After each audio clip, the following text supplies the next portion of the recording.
Filled with compassion, Jesus reached out his hand and touched the man.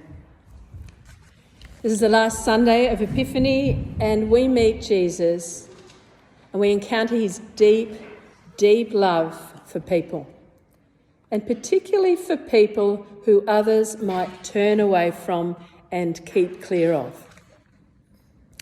2 weeks ago, we saw Jesus deliver a man from an evil spirit. This week, we meet Jesus as he is approached by a man with leprosy. Leprosy was the incurable disease of the Bible. So bad, it's now used in common usage as a term for someone that no one wants to go near. We speak of a social leper.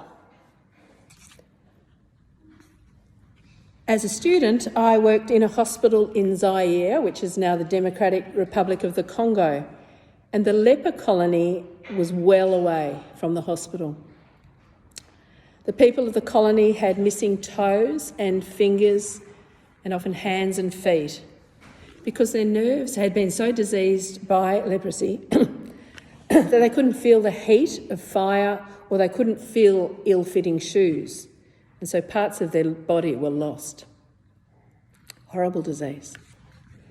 Back in Jesus' day, there was no treatment for leprosy, and thank God there is now. But back in that day, lepers were seen as dirty and infected.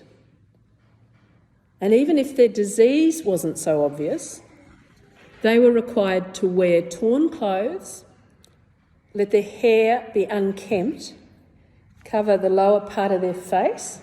Remember that? Face masks, so they wouldn't spread the germs. And they were to cry out, unclean, unclean, as if they were to come into a town. This man wasn't asking for healing.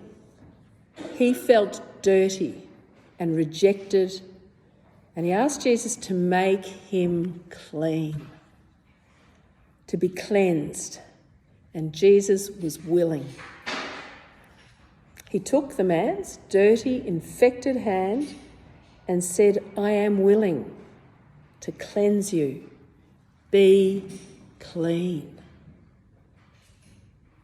And in taking that man's hand, Jesus spoke volumes. He broke every rule in the book about relating to lepers. But instead of the man infecting Jesus, Jesus passed on his purity and cleanliness to the man, and the man was cleansed of leprosy, made completely clean. And what love, what compassionate, deep love Jesus showed in reaching out his hand and touching that leper. The Gospel says that Jesus was filled with compassion or deeply moved, and you heard the word indignant. Most translations say deeply moved, and compassion, moved with tender compassion.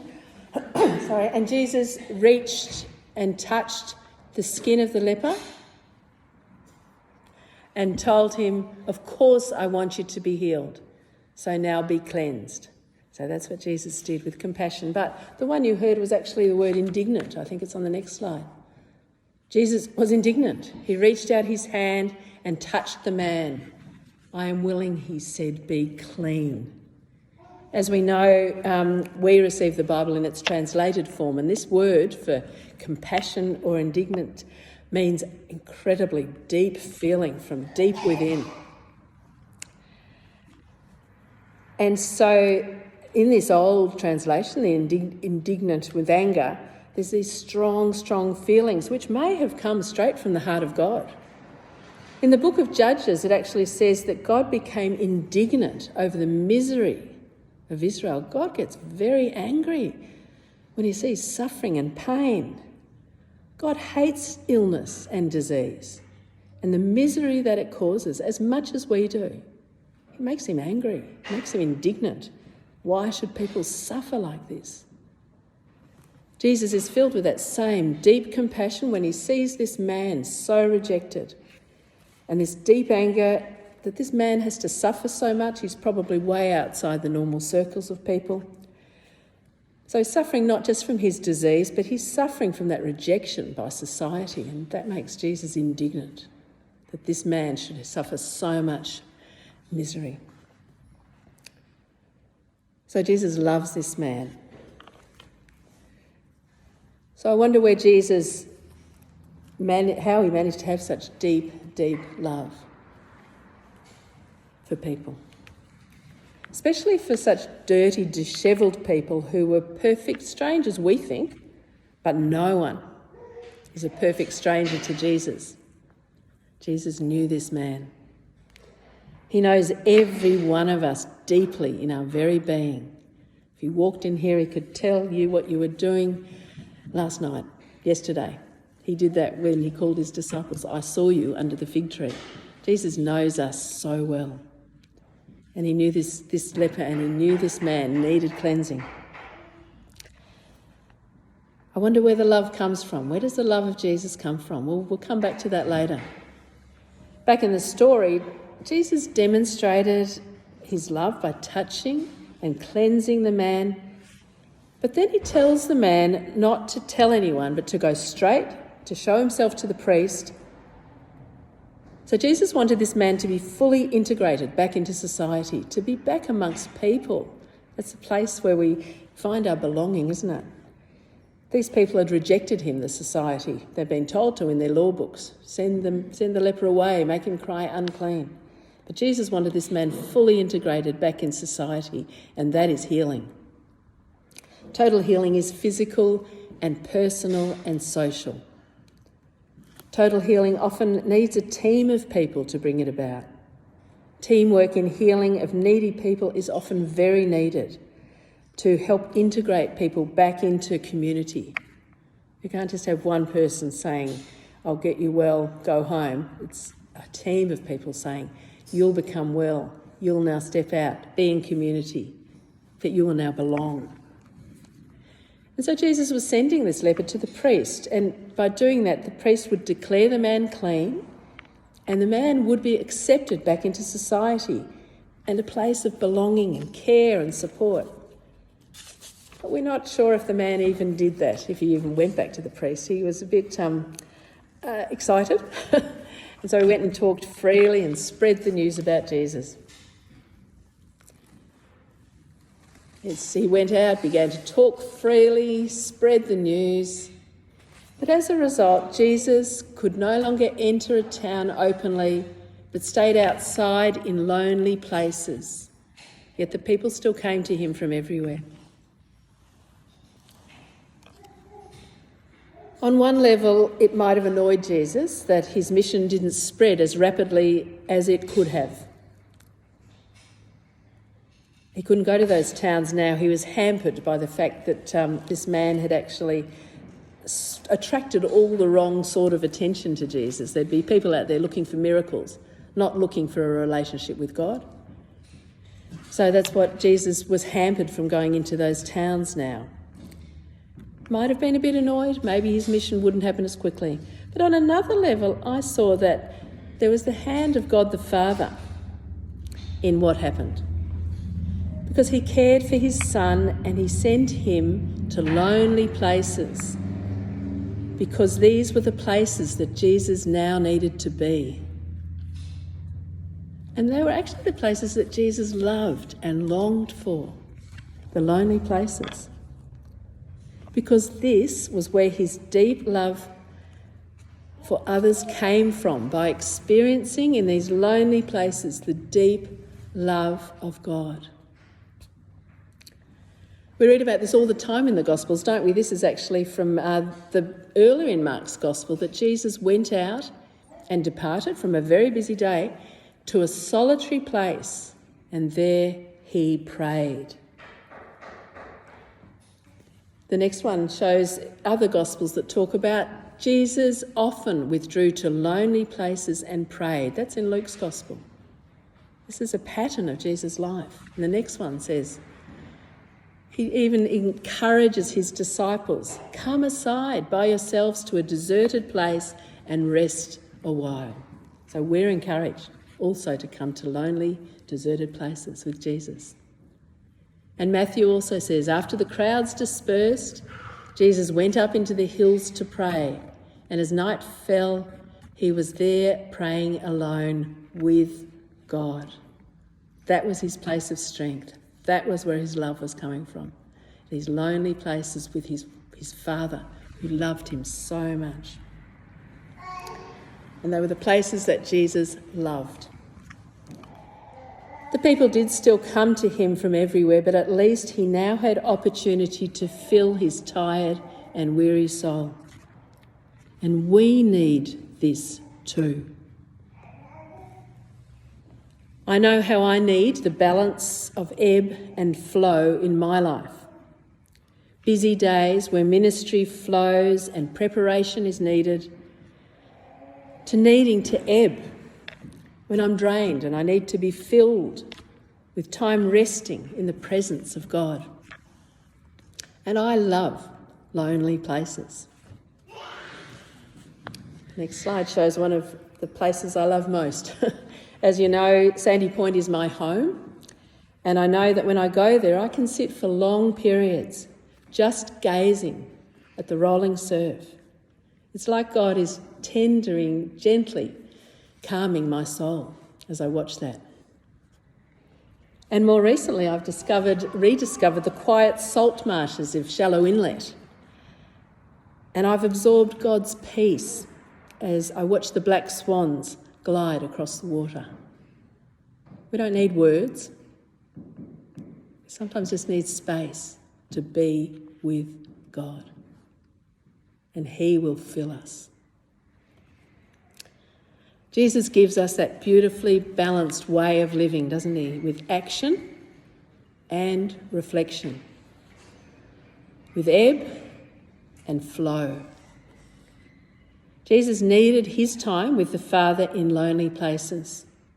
He needed to be filled so that his ministry could flow to so many needy people, and we know how many needy people there are. We need to be filled so we can flow. Jesus needed to fill his well, because you can't draw water from an empty well, and so many of us try to, don't we? How many responses do you get? How are you? Busy. Sometimes it's just working out of a place of emptiness. We need to fill that well with the times with Jesus. Lonely, quiet times. So how do we find those places in the busyness of life? Well, living in South Gippsland, we have a very real advantage of quiet beauty in so many places. It's the best place in the world, I say. The beauty of the coastlands, the walks through the forests, the bush, the rolling hills.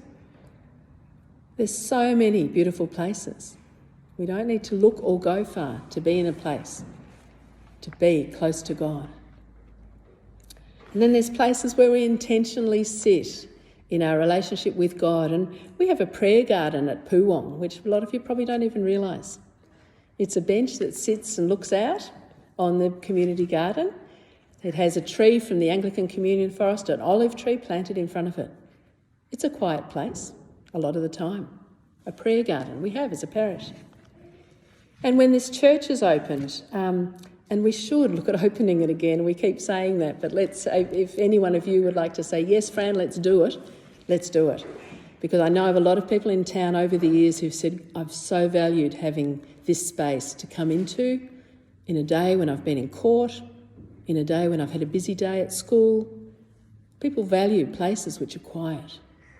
So please see me if you'd like to start that up again, opening this space up for quietness for people. And there's opportunities to pray all through our day. Do you start your day with a quiet time with God? How many of you end the day with evening prayer? And then Compline, which is actually called the prayer at the end of the day. Compline starts with saying, just spend a moment reflecting on your day. I do that last thing at night before I go to sleep. Anyone with a prayer book, and you'd be most welcome to borrow any of the prayer books from here to use, can enter into these times alone with God. Morning prayer, evening prayer, prayer at the end of the day. And if you have a Bible, just open it up, read the Psalms. And come along to midweek communion on a Wednesday. Being close to God requires stepping out of the busyness of what the world wants us to be doing all the time. Being close to God requires discipline. Paul's letter to the Corinthians spoke about the discipline of winning a prize, and we see this athlete running as hard as he can to get that prize. But Paul was just making it clear that following Jesus is not just about doing what we feel like. We have to live it. Discipline is involved. We're disciples after all. Discipline. Time and space needs to be given to God on a regular basis, and I'm saying every day, and if possible, a few times a day, not just on Sundays. Some of you know that book there's a fellow called Richard Foster, and it's called The Celebration of Discipline. And it talks about the different habits we can have of simplicity, solitude, prayer, fasting. They're disciplines, and over the 2,000 years since Jesus, Christians have lived their lives and found that this is the way they stay close to Jesus. In the book, Richard Foster makes clear that we're to live out this life of love, which we're called to, the way that Jesus did, and to be like him, we have to cultivate the same habits that he did. Find a place to pray on a regular basis. And we see this discipline of just spending time to be alone with God, and it's hard. I remember what it was like with a young family trying to find time alone. It's a lot easier now. It's hard to find time alone with God. It's a discipline. But I encourage you, because that's what Jesus did. Look how hard it was for him. People, thousands of people wanting healing. But he found time alone with God. So start your day with God in prayer and quiet and Bible reading, and he will fill you for all that he wants to lead you into that day, and you'll find that it just flows from you. It's not a big effort, it just flows. He'll fill you with the same deep, deep love that we saw Jesus demonstrate that day to that leper. And the same deep, deep love that Jesus demonstrates to all people, we can be sharing that and letting it flow from our lives. That's the way we become more like him, by spending time with him in lonely places. So let's take a minute's silence now to just sit in that space with God and just be with him.